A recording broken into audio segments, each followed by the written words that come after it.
नमस्कार। आज हम एक ऐसे देश पर नजर डाल रहे हैं जो पूर्वी अफ्रीका में है। छोटा सा देश है, बुरुंडी।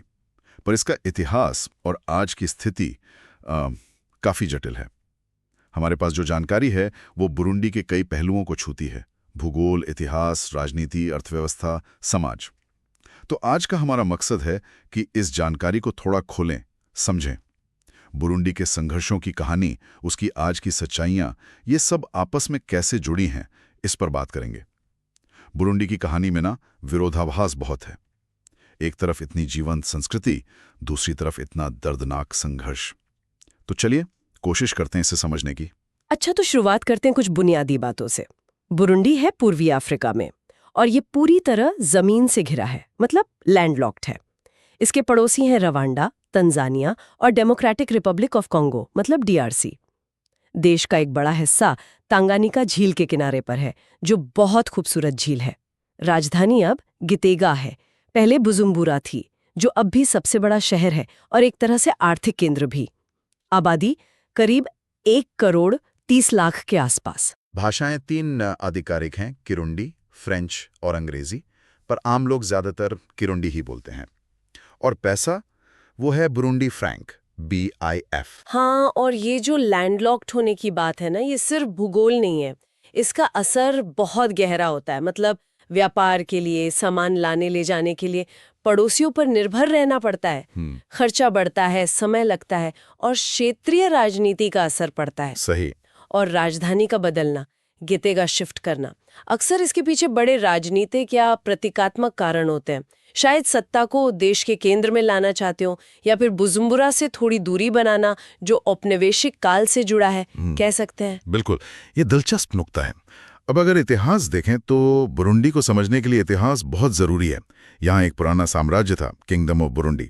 फिर यूरोपीय आए, बेल्जियम का कब्जा रहा, 1962 में आज़ादी मिली। लेकिन वो आज़ादी अपने साथ एक बहुत बड़ी चुनौती लेकर आई।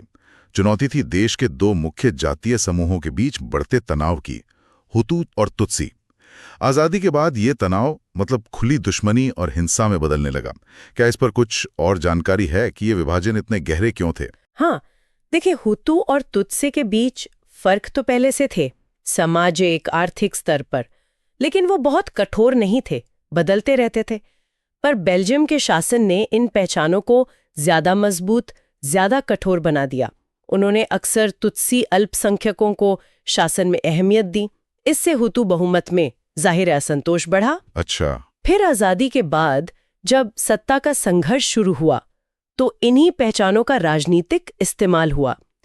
तो ये सिर्फ जातीय पहचाने नहीं है, ये जटिल सामाजिक और राजनीतिक मुद्दे भी हैं जिनका इस्तेमाल सत्ता के लिए किया गया। और इसी पृष्ठभूमि में 1993 में वो भयानक घटना हुई। जी। देश के पहले लोकतांत्रिक रूप से चुने गए राष्ट्रपति मेल्चियोर निंदाया, जो हुतू थे, जी, उनकी हत्या कर दी गई। हाँ। और उसके बाद जो हुआ वो शायद बुरुंडी के इतिहास का सबसे काला दौर था। एक भयानक गृहयुद्ध छिड़ गया। इसकी जो आंकड़े हैं वो वाकई दहलाने वाले हैं। कहते हैं करीब 3 लाख लोग मारे गए। हाँ, ये अनुमान है। और लाखों लोग अपने ही देश में बेघर हो गए या पड़ोसी देशों में शरणार्थी बन गए। पूरा समाज बिखर गया। बिल्कुल। और इस तरह के बड़े संघर्ष का असर सिर्फ जान माल तक ही नहीं रहता, इसने पीढ़ियों तक चलने वाला डर, अविश्वास पैदा कर दिया। अर्थव्यवस्था तो पूरी तरह तबाह हो गई। स्कूल, अस्पताल, सड़कें, सब बर्बाद हो गया। विकास सालों पीछे चला गया। फिर 2005 के आसपास शांति समझौते हुए, जैसे अरुषा समझौता। इससे गृहयुद्ध तो खत्म हुआ औपचारिक रूप से, सत्ता में हिस्सेदारी की व्यवस्था बनी, लेकिन जख्म इतने गहरे थे कि सिर्फ समझौतों से भरना बहुत मुश्किल था। सही कहा। और यही बात हमें आज के राजनीतिक हालात पर ले आती है। अभी राष्ट्रपति हैं एवारिस्ट अंदायशिमी, पर जानकारी यही है कि देश में अब भी कई गंभीर राजनीतिक चुनौतियां हैं। माहौल अस्थिर सा है। चुनावों के वक्त अक्सर हिंसा होती है। मानवाधिकारों को लेकर सवाल उठते हैं। मीडिया पर विपक्ष पर दबाव की बातें भी सामने आती हैं। यह अस्थिरता क्यों बनी हुई है? स्रोत क्या कहते हैं? देखिए, कई वजह हैं जो आपस में जुड़ी हुई हैं। एक तो जैसा हमने कहा, इतिहास का बोझ। वो जातीय तनाव पूरी तरह खत्म नहीं हुआ है और उसका राजनीतिक इस्तेमाल अब भी हो सकता है। हाँ। दूसरा, संस्थाएं कमजोर हैं।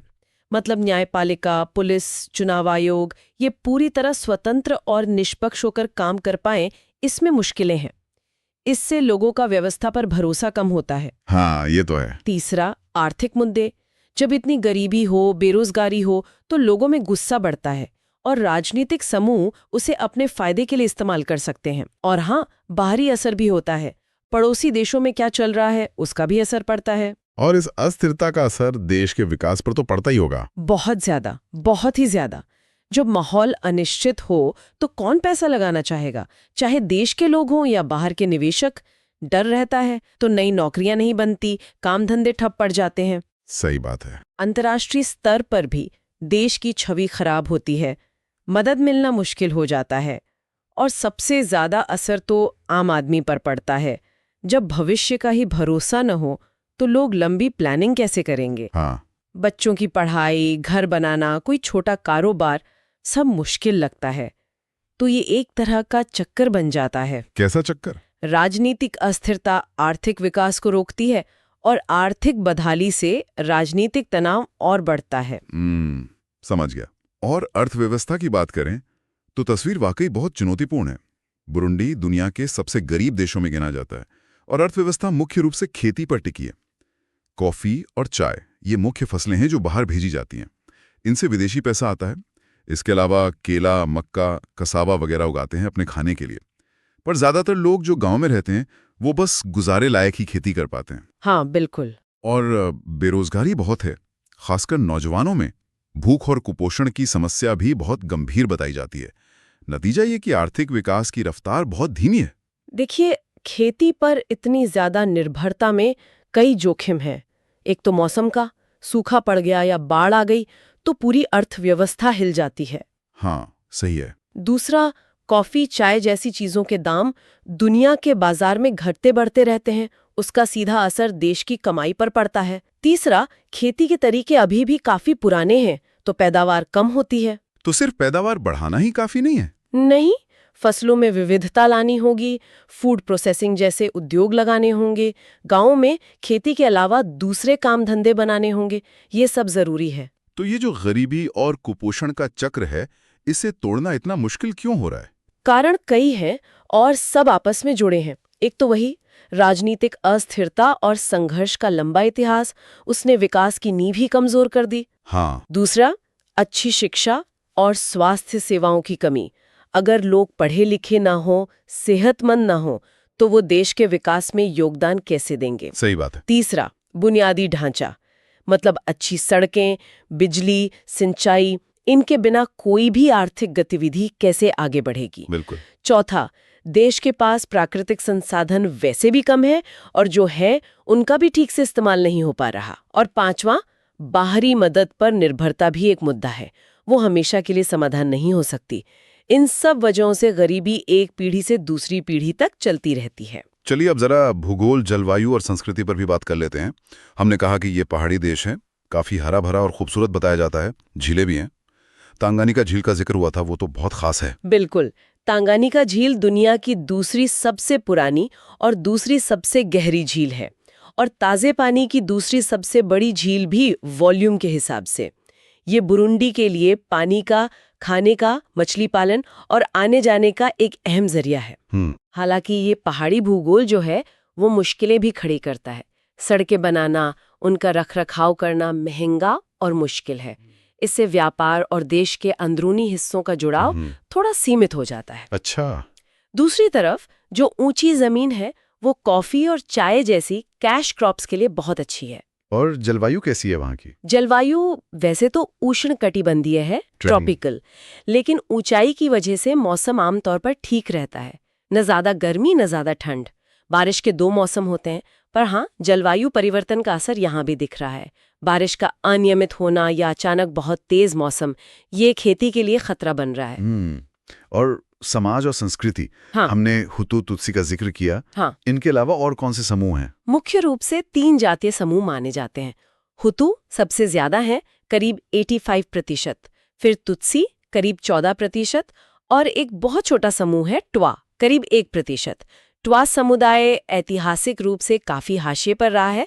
उन्हें पिग्मी भी कहा जाता था, हालांकि अब ये शब्द ठीक नहीं माना जाता। अच्छा। और ये भी ध्यान रखना जरूरी है कि इन समूहों के बीच की रेखाएं हमेशा उतनी साफ नहीं रही हैं जितना संघर्ष के दौरान दिखाया गया। आपस में शादियां भी होती रही हैं। धर्म की बात करें तो ज्यादातर लोग ईसाई हैं, खासकर कैथोलिक, लेकिन परंपरागत अफ्रीकी मान्यताओं का असर भी दिखता है और एक छोटी मुस्लिम आबादी भी है। और सांस्कृतिक रूप से बुरुंडी बहुत समृद्ध सुना है, खासकर संगीत और नृत्य। हाँ बिल्कुल, बुरुंडी का जो रॉयल ड्रमिंग है, शाही ढोल वादन, वो तो दुनिया भर में मशहूर है। वो सिर्फ संगीत नहीं है, वो एक अहम सांस्कृतिक और आध्यात्मिक रिवाज है। यूनेस्को ने भी इसे मान्यता दी है, मानवता की अमूर्त सांस्कृतिक विरासत के तौर पर। वाह! मतलब ऐसी जीवित परंपरा जिसे बचाना जरूरी है। इसके अलावा भी कई तरह के लोक नृत्य हैं, संगीत हैं, कलाएं हैं। त्योहारों और सामाजिक मौकों पर अक्सर नाच गाना होता है। लेकिन यहीं पे वो बात फिर आ जाती है, सांस्कृतिक समृद्धि और जातीय तनाव का विरोधाभास, जिसका जिक्र आपने पहले भी किया था। सही कहा। देखिए, एक तरफ ये साझा संस्कृति लोगों को जोड़ सकती है, गर्व महसूस करा सकती है, लेकिन दूसरी तरफ, जैसा इतिहास में हुआ, इन्हीं पहचानों का इस्तेमाल नेताओं ने सत्ता के लिए, बंटवारे के लिए किया। जब संसाधन कम हो और ताकत कुछ ही लोगों के हाथ में हो, तो हम और वो की भावना भड़काना आसान हो जाता है। इसलिए सांस्कृतिक विविधता का सम्मान करते हुए उन सामाजिक राजनीतिक दरारों को समझना भी जरूरी है जो संघर्ष की वजह रही हैं। तो अगर हम अब तक की पूरी बातचीत को समेटें और बुरुंडी के सामने जो मुख्य चुनौतियां हैं उन पर एक नजर डालें, तो क्या मुख्य बातें सामने आती हैं? मेरे ख्याल से कुछ मुख्य चुनौतियां बिल्कुल साफ हैं। पहला तो राजनीतिक अस्थिरता और जातीय तनाव का जो एक छिपा हुआ खतरा है। गृहयुद्ध खत्म हो गया है, पर वो गहरे विभाजन, वो अविश्वास अभी भी है। माहौल नाजुक है। ठीक है। दूसरा, बहुत ज्यादा गरीबी और आर्थिक पिछड़ापन, खेती पर निर्भरता, बेरोजगारी, धीमी विकास दर, ये बहुत बड़ी चुनौती है। हाँ। तीसरा, मानव विकास के सूचक, मतलब शिक्षा और स्वास्थ्य सेवाओं तक सबकी पहुंच न होना, कुपोषण की समस्या, ये लोगों की क्षमता को आगे बढ़ने से रोकता है। सही। चौथा, संस्थागत कमजोरी, मतलब शासन व्यवस्था, न्याय प्रणाली, सुरक्षा बल, इन्हें और मजबूत बनाने की जरूरत है ताकि ये निष्पक्ष और असरदार तरीके से काम कर सकें। और पांचवा, संसाधनों का प्रबंधन। जो सीमित प्राकृतिक संसाधन है, उनका टिकाऊ और सबके फायदे के लिए इस्तेमाल कैसे हो, ये सुनिश्चित करना। और जैसा आपने पहले भी कहा था, ये सारी चुनौतियां अलग अलग नहीं हैं, ये सब एक दूसरे से जुड़ी हुई हैं। बिल्कुल, ये एक जटिल जाल है एक तरह से। राजनीतिक अस्थिरता होती है तो निवेश नहीं आता, निवेश नहीं आता तो आर्थिक विकास रुकता है, गरीबी बढ़ती है। गरीबी और अवसरों की कमी से लोगों में हताशा आती है, जो सामाजिक तनाव या संघर्ष की वजह बन सकती है। शिक्षा और स्वास्थ्य की कमी लोगों को गरीबी के जाल से निकलने नहीं देती और कमजोर संस्थाएं इन समस्याओं को हल नहीं कर पाती। तो इस चक्र को कहीं ना कहीं से तोड़ना बहुत जरूरी है, पर यह आसान नहीं है क्योंकि हर समस्या दूसरी को असर डालती है। तो इस पूरी चर्चा से क्या मतलब निकलता है? बुरुंडी एक ऐसा देश है जिसके पास बहुत समृद्ध सांस्कृतिक विरासत है, खूबसूरत जमीन है और एक बहुत बड़ी युवा आबादी है जिसमें बहुत संभावनाएं हैं। लेकिन साथ ही ये दशकों के संघर्ष, गहरी गरीबी और राजनीतिक अनिश्चितता के बोझ तले भी दबा हुआ है। शांति और विकास के लिए कोशिशें हो रही हैं, पर रास्ता बहुत मुश्किल लगता है। ऐसा लगता है कि देश वाकई एक बहुत नाजुक मोड़ पर खड़ा है। हाँ, तस्वीर जटिल है, इसमें कोई शक नहीं। चुनौतियों को हल्के में नहीं लिया जा सकता। संघर्ष के जख्म बहुत गहरे हैं और भरोसा बनाने में वक्त लगता है। लेकिन पूरी तरह निराश होना भी ठीक नहीं। बुरुंडी की जो युवा आबादी है, लगभग 60% लोग 25 साल से कम के हैं। अगर उन्हें सही दिशा मिले, अवसर मिले, तो वो बदलाव ला सकते हैं। ये एक उम्मीद की बात है। हाँ, और जो सांस्कृतिक पहचान है, जैसे वो ड्रमिंग, वो राष्ट्रीय गौरव का स्रोत बन सकती है। पर्यटन जैसे क्षेत्रों को भी इससे बढ़ावा मिल सकता है। पड़ोसी देशों का सहयोग, अंतर्राष्ट्रीय समुदाय की सकारात्मक भूमिका, ये भी अहम हो सकती है।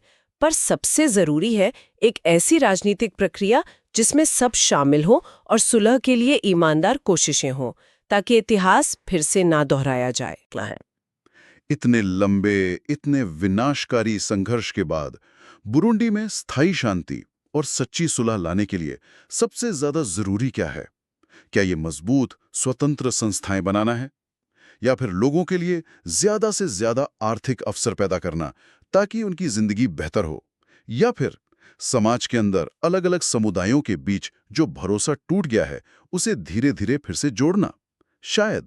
शायद इसका जवाब इन तीनों के एक बहुत ही नाजुक संतुलन में छिपा है। इस विचार के साथ आज की ये गहन चर्चा यहीं समाप्त करते हैं।